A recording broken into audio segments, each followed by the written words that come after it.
Y aquí tenemos que situar en perspectiva la situación del Consejo de Transición en Haití, Consejo de Transición Presidencial en Haití y las perspectivas que tiene esto. Pero antes, profesor Pelegrín Castillo, vamos a saludar al señor presidente del Instituto Duartiano, al doctor Wilson Gómez Ramírez. Buenos días, profesor, bienvenido. Gracias, buenos días. De verdad que lo primero es agradecer a ustedes el hecho de que este espacio, que cuenta con una gran radio y teleaudiencia, pues tan especializado, dedique espacio a la patria y a un tema que tanto interesa a los dominicanos. A la producción, a ustedes realizadores, de verdad que nuestro reconocimiento. Muchas gracias. Gracias, profesor. Vamos entonces, el profesor Pelegrín Castillo va a entrar ahora a desnudar. Bien sencillito, profesor. Bien. Decía que... ¿Qué es ese consejo? ¿Qué significa eso? ¿Qué perspectiva tiene eso? Decía que cuando matan a Moïse, días antes de su asesinato, él había nombrado, contra la expectativa que tenía su partido, había nombrado a Ariel Henry, que es un médico reconocido, neurocirujano, que no tenía tampoco esa connotación político-partidaria, pero fue la fórmula que él pactó con la oposición para salir del poder. Y nombró a este hombre. Y quizás eso precipitó el desenlace fatal, porque lo que se hablaba originalmente era de que lo iban a deponer, pero al final hubo un cambio de planes y fue ejecutado. Entonces nombra a Ariel Henry.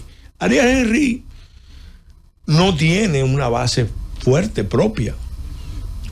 Su base, ¿qué era? Bueno, que el presidente extinto, Moïse, lo había designado y que el Core Group lo reconocía, el grupo central, que son las 4 o 5 potencias que inciden en Haití, y una serie de poderes, en consecuencia, cerraban fila con él, pero se le dio un mandato de organizar una salida. Entonces este hombre debió organizar una salida, y empezaron las diligencias a tratar de organizar una salida a partir de esa designación. Y no pudo lograr el objetivo. La gran pregunta que muchos se hacen es si realmente él se propuso lograr el objetivo o sencillamente lo boicoteó. Lo que quiso fue prolongar su estadía en el poder y ver qué ventajas podía lograr en todo ese proceso.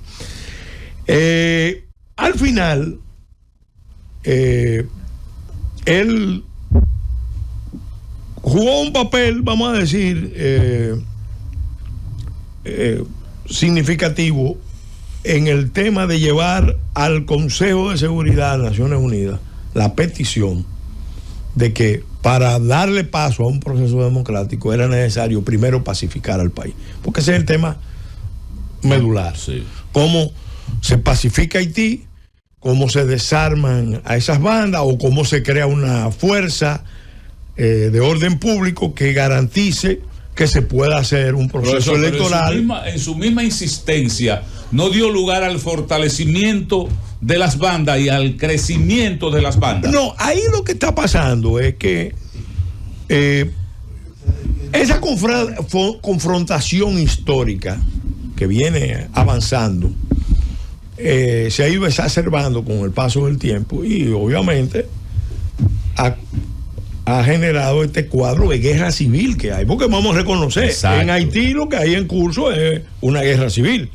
Hay una guerra civil técnicamente de baja intensidad, ya en lo que va de año creo que van 2,000 y tantos muertos, con posibilidad de que suba en los meses por venir, pero recordemos los 3 sectores que están en pugna. Mencionábamos en el segmento anterior los blancs, los ricos, poderosos, aliado a los políticos tradicionales, del Tecalé sobre todo. La diáspora haitiana, que tiene esa rencilla, yo decía, una rencilla histórica, que incluso me lo explicó uno de sus líderes con detalle, me decía, bueno, el problema de nosotros es que queremos jugar un papel en nuestro país, pero los que están allá no nos dan ninguna oportunidad de participar, de intervenir. Lo que quieren es que les mandemos recursos y que lo apoyemos internacionalmente, pero en ningún caso nos permiten jugar un papel internamente.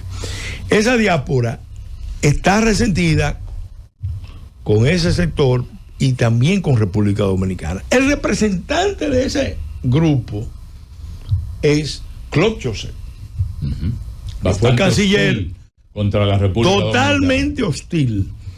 Y ahí obviamente ese grupo tiene el mayor poder porque ha hecho esa alianza histórica, repito, con el caucus afroamericano y con los radicales del Partido Demócrata. Lo que el senador Marco Rubio mencionaba, sí, que estaban confabulados con imponer una solución dominicana al problema haitiano, que no es más que traer 3 millones de haitianos a República Dominicana en adición a lo que ya tenemos.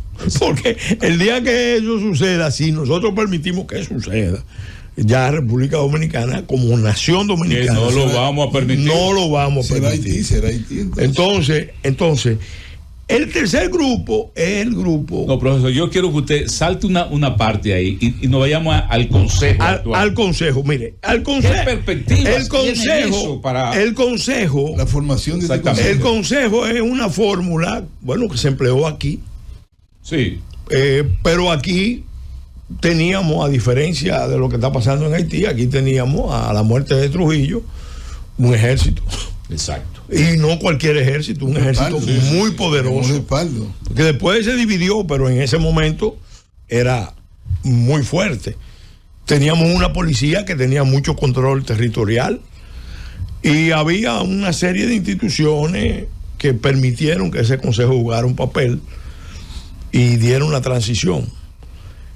Allá en Haití no hay nada de eso. Está el consejo, que es resultado de un pacto auspiciado por poderes internacionales. ¿A quién responde entonces el que designan primer ministro y el que designan presidente, que al otro día... Ahí viene la contradicción. Se coge, después de la resolución en Jamaica,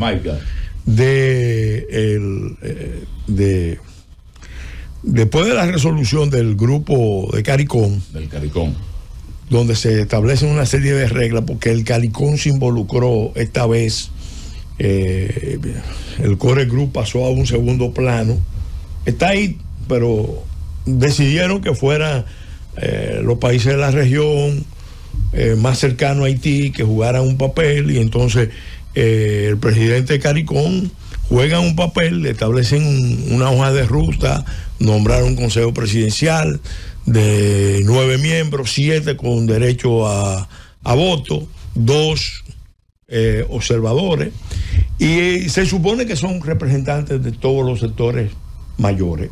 Ahí se excluyó exclusivamente a los sectores, vamos a decir, que están vinculados a acciones directas violentas. Pero ahí está en el consejo representado el sector de Aristide, de la familia Lavalaz. Está el grupo de Montana, que es un grupo muy parecido a político y de sociedad civil y empresarial, un consenso amplio. Está el grupo de EDED y Tecalé, que ahí está Claude Joseph, que formó su partido, se salió del Tecalé, y está el senador Moïse Janchard, que es la expresión de las corrientes de izquierda, que cuenta con el apoyo de los sectores de izquierda del continente. Se supone que en ese consejo están representados todos, y se suponía que había un mecanismo de elección por consenso del primer ministro y del presidente. Del presidente del Consejo. ¿Qué pasa? Para sorpresa el día después, de todo el mundo, a los pocos días, 4 del Consejo se ponen de acuerdo, 4 que representan dos corrientes. Claude Josel y Moyan Charles se ponen de acuerdo con sus representantes, que son 4, lo que llaman la coalición indisoluble, para imponer al presidente del Consejo, Leblanc, y nombrar un primer ministro. Obviamente eso dispara ya una crisis interna, porque los otros 3,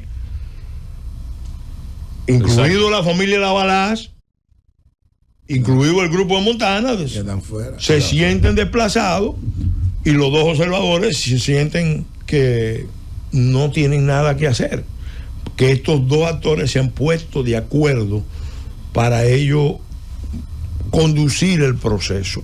Lo que se ha filtrado hasta ahora es que hay una lucha, como se va a nombrar un gabinete, hay una lucha por controlar las estructuras del Estado haitiano, porque este no es un Consejo de Estado con una fecha de 6 meses, no.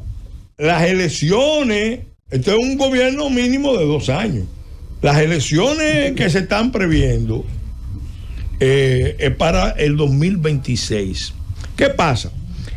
En el proceso han dejado fuera, y esto sí puede marcar un curso de los acontecimientos que sorprenda, han dejado fuera a todo lo que tenían que ver con el tema de las armas, de la violencia. Exactamente. Lo pusieron en libertad a Guy Philippe para que fuera allá. Exactamente. Guy Philippe empezó a agrupar a todos los ex policías, a todos los ex militares, a todos los militares veteranos norteamericanos. Allá hay 70 veteranos norteamericanos que han ido allá, de ascendencia haitiana, a trabajar con las fuerzas de seguridad. Y obviamente dejaron a gente que son acusadas de crímenes, incluso de lesa humanidad, porque las violaciones masivas, las matanzas indiscriminadas. Entonces, pero a esos personajes se le está dando un relieve.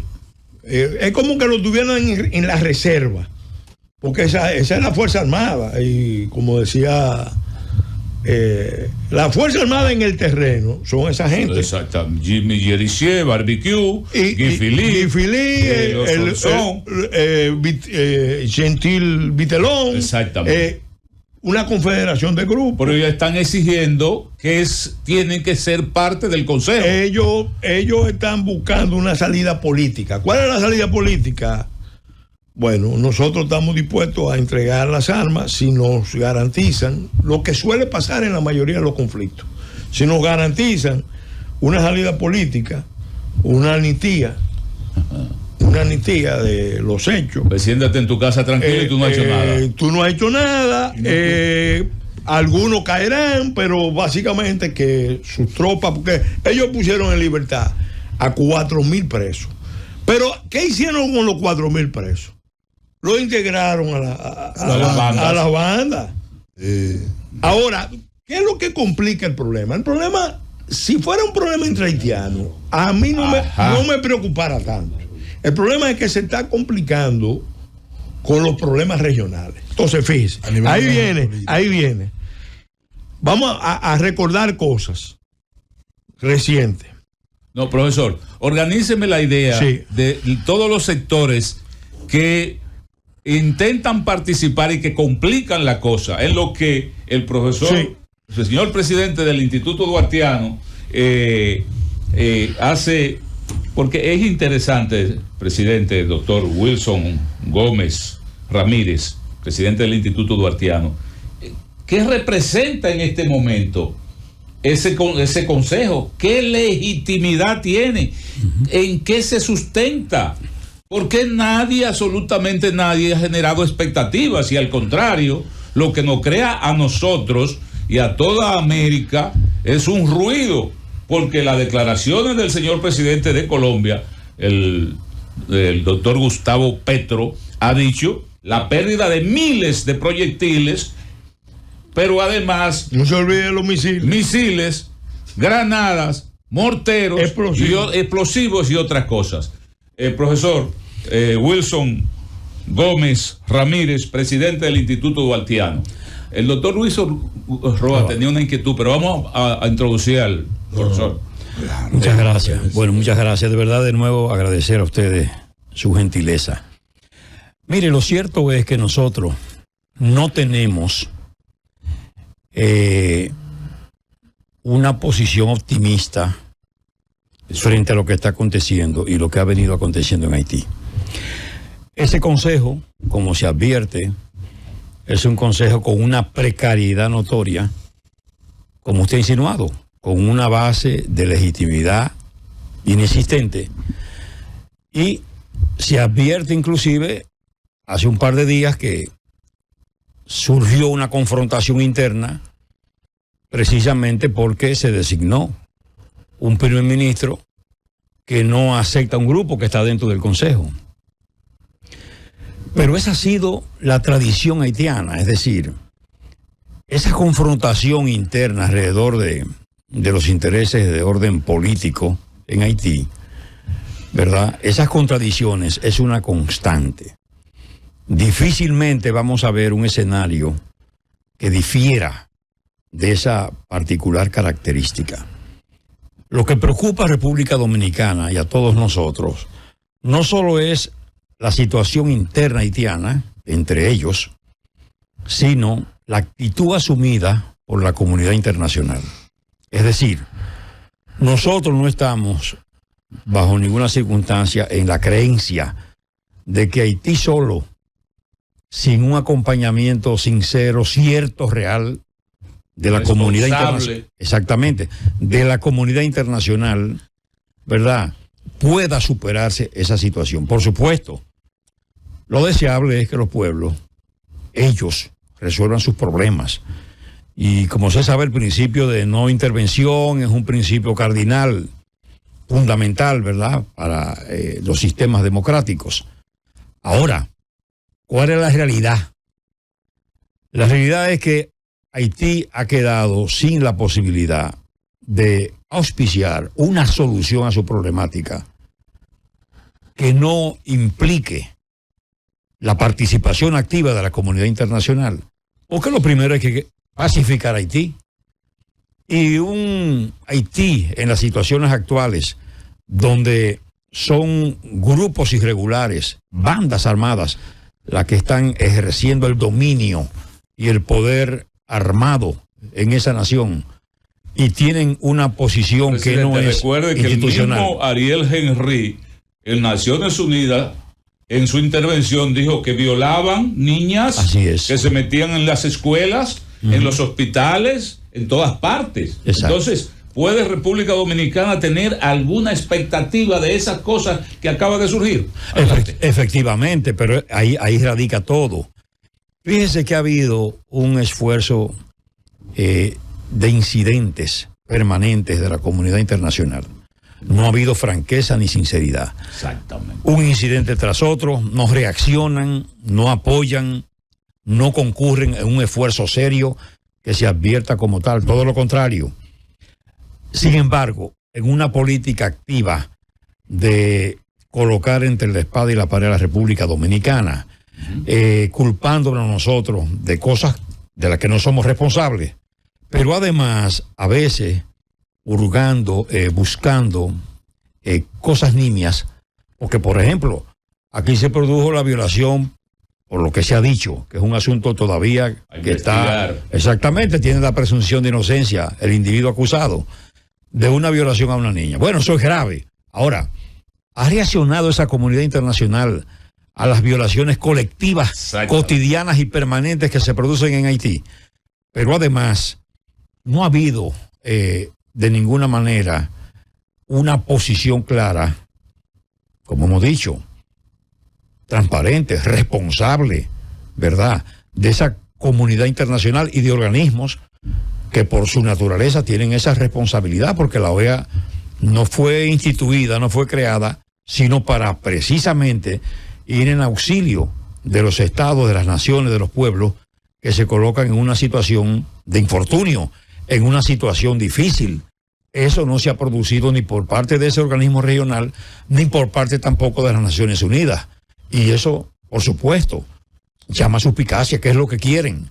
Han procurado involucrar a la República Dominicana con abierta mala fe, aviesamente, porque cuando se ha querido, por ejemplo, que se trajera aquí a Ariel Henry, ¿verdad?, eso no era un asunto de casualidad ni mucho menos. Querían colocar la situación en esta parte, con las presiones. Y fíjese que lo llevaron a Estados Unidos, Puerto Rico y más allá, pero sin embargo no han podido, ¿verdad?, hacerlos retornar a Haití. ¿Qué iba a pasar aquí en la República Dominicana con esa presencia?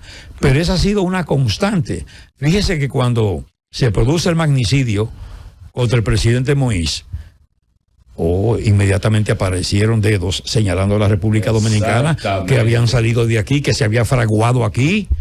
Una mentira, pero eso es constante. Es decir, esa actitud tanto de esas élites haitianas como grupos de poder haitianos, como de esas instancias internacionales, esos grupos internacionales, ha sido un asunto de permanencia y es una cuestión preocupante, y por eso la República Dominicana ha hecho bien con mantenerse con cierta altivez, con cierta actitud clara de no permitir bajo ninguna circunstancia una solución dominicana a ese problema. Profesor, nos vamos a una pausa con Víctor Camarena, pero antes voy a dejar para el panel estas inquietudes que no son de la República Dominicana. El Alto Comisionado para los Derechos Humanos, República Dominicana. Recuérdense ustedes que el jefe de Estado tuvo que decir, es un atrevimiento. Así es. Aquí no se atropella, aquí no se maltrata.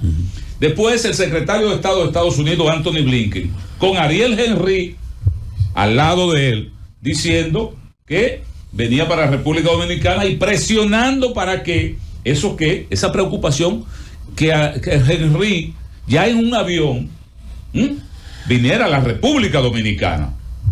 Viniera a la República Dominicana. Es decir, imagínense ustedes la presión de todas esas bandas que tienen miles de hombres armados. ¿Por qué no lo llevaron ellos allá? El Alto Comisionado de las Naciones Unidas, la República Dominicana no puede deportar, que está prohibido. Y otras instancias de derechos humanos, donde desde la República Dominicana, y es para que el profesor Wilson los dos, ¿verdad? Porque desde la República Dominicana lo que ha habido siempre ha sido niveles de colaboración en materia, más de 40 mil millones de pesos en parturienta, alimentos. Cuando el terremoto fueron los comedores económicos de la República Dominicana a llevar comida a Haití, comida que no nos sobraba a nosotros, ni no nos sobra. En consecuencia, y lo primero que llegamos en el momento en salud. Allá. Exactamente. Entonces, ¿por qué esa hostilidad permanente contra la República Dominicana, que ha sido el país que más ha aportado, no decimos gastado, incluyendo manejamos el concepto para que no se diga que nosotros estamos manipulando, no, el lenguaje, la filología. Hemos invertido en salud en ello, no lo hemos gastado, lo hemos invertido en salud, en un gesto humanístico. Les dejo la pregunta a todo el panel, porque esa actitud, esa hostilidad, y nos vamos con Víctor Camarena. Llámame, Víctor.